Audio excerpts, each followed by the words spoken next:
For example 5, we're going to use mid-interval values. Although we could use left or right, we're going to just use mid-interval because these ones kind of work nicely when you have this particular example works nicely for mid-interval values.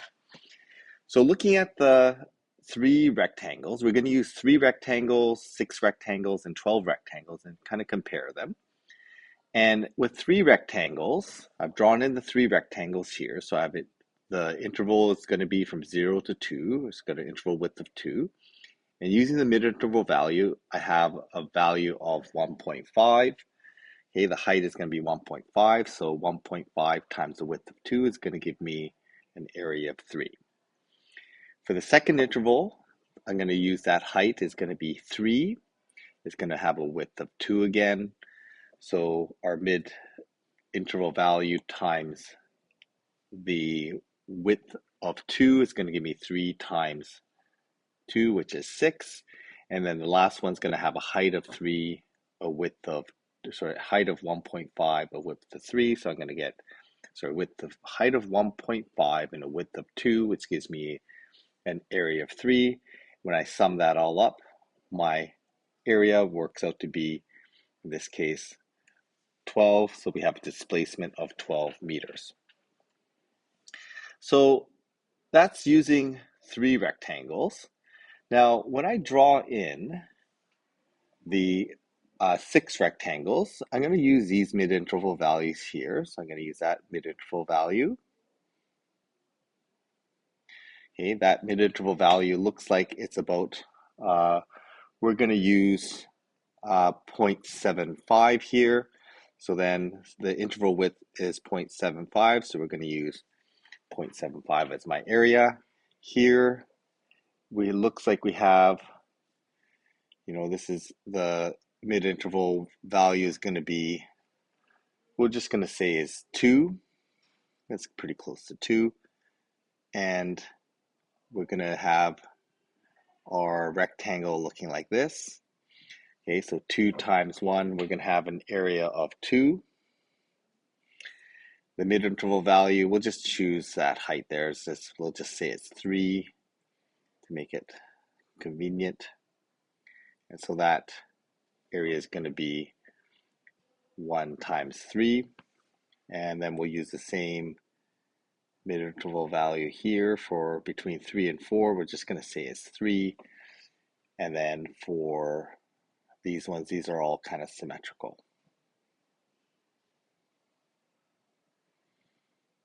Okay, so that's going to be 3, an area of 3 again, an area of 2, and then the last one, that mid-interval value is going to give me 0.75 times 1, so 0.75. Okay, so summing all that up, we're going to end up with 11.5 units of area. So we're going to say that the displacement is 11.5 meters compared to 12 meters. Now, when we make the rectangles narrower, we should have a little bit less, a little bit more accurate or a better fit into the curve. So what I'm going to claim is that because I made my rectangles smaller or thinner, I now have a little bit better estimate of my area compared to my 3 rectangles. So the 12 is kind of a rough estimate, 11.5 is a little bit better. Okay, and then I'm going to do this for an interval of 0.5. So my mid-interval value at 0.5, I'm going to say it's about there. Okay, I'm going to say that height is going to be, it looks like it's going to be 0.25. So I'm going to get 0.125 as my area. I don't need to be too detailed with this, but I'm going to say maybe that's 1. I have width of 0.5, so 1 times 0.5 is going to give me 0.5. My next one here, my mid-interval value, I'm going to say that's about 1.75. So 1.75 times 0.5, I'm going to use 0.875 is that area. And then for the next one here, we're going to use maybe, let's just go up to 2.5. Okay, or that's, well, let's get a little bit better than that. Let's say that's going to be 2.25 here. Okay, so we're going to end up with an area of 1.125. This next mid-interval value height, we'll say that's 2.75. Okay, again, you don't need to be this accurate, but I'm just giving a kind of a little bit more accurate one because we have the time. So we're going to then choose that one there. That we're just going to say that's a height of 3 to make things a little bit simpler. Okay, so that next interval is going to be 1.5. Okay, and at this point, because this is a symmetrical curve, the rest of these areas will just be symmetrically the same.